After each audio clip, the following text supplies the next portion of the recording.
So U571 இந்த படத்துடைய director வந்து ஜோனத்தன் மேஸ்ட்ரோ, டெர்மினேட்டர் 3 எடுத்த டைரக்டர்.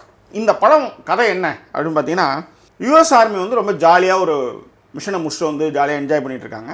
யூஎஸ் ஆர்மியில் திடீர்னு வந்து அந்த ஒரு பேட்டாலியனுக்கு ஒரு அழைப்பு வருது. என்னென்னா எனிக்மா சிபேர் அப்படின்னு ஒரு மிஷின் தந்தியில் அனுப்பக்கூடிய செய்திகளை டீகோட் பண்ணி வச்சுருப்பானுங்க. அதே மாதிரி அவனுங்க அனுப்புகிற, அதாவது ஜெர்மன்ஸ் வந்து அனுப்புகிற அந்த விஷயம் இருக்கு இல்லையா, அதை யாராலையுமே வந்து டீகோட் பண்ணவே முடியாது.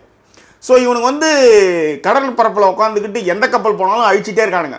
வேர்ல்டு வார் செகண்ட் டைமில் நடக்குது இந்த கதை. அப்போ இவங்க என்ன பண்ணுறாங்க, ஜெர்மன் கப்பலில் இருக்கிற அந்த எனிக்மா அந்த இருக்கு இல்லையா, அந்த மெஷினை வந்து கவர்ந்துட்டு வரணும். இதுதான் வந்து நீர்மூழ்கி கப்பலில் ஒரு பேட்டாலியன் அனுப்பிச்சு அந்த நீர்மூழ்கி கப்பலில் இருக்கிற எனிக்மா மெஷினை கவர்ந்துட்டு, இதான் வந்து அவங்களுக்கான கொடுக்கப்பட்ட வேலை.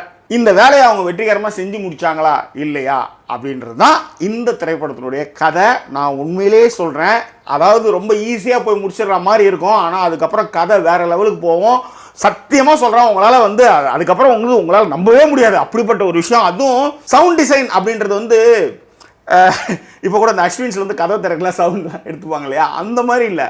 கடல் பரப்பில் ஒரு பாம் உள்ளார வெடிச்சா என்ன மாதிரி சவுண்டு, அது நீர்மூழ்கி கப்பல் உள்ளார உட்காந்துரும், அது என்ன மாதிரி அதிர்வு ஏற்படுத்தும், அது என்ன மாதிரி விளைவுகளை ஏற்படுத்தும் அப்படின்ற மாதிரியான சவுண்டை நீங்கள் அதுவும் டிடிஎஸில் சரௌண்டில் நீங்கள் கேட்கும்போது அந்த கப்பல் உள்ளாரே இருக்கிற ஒரு ஃபீல் இருக்கும். அந்த டம்முன்னும் போது தான் ஐயோ அள்ளு விட்டுடும்.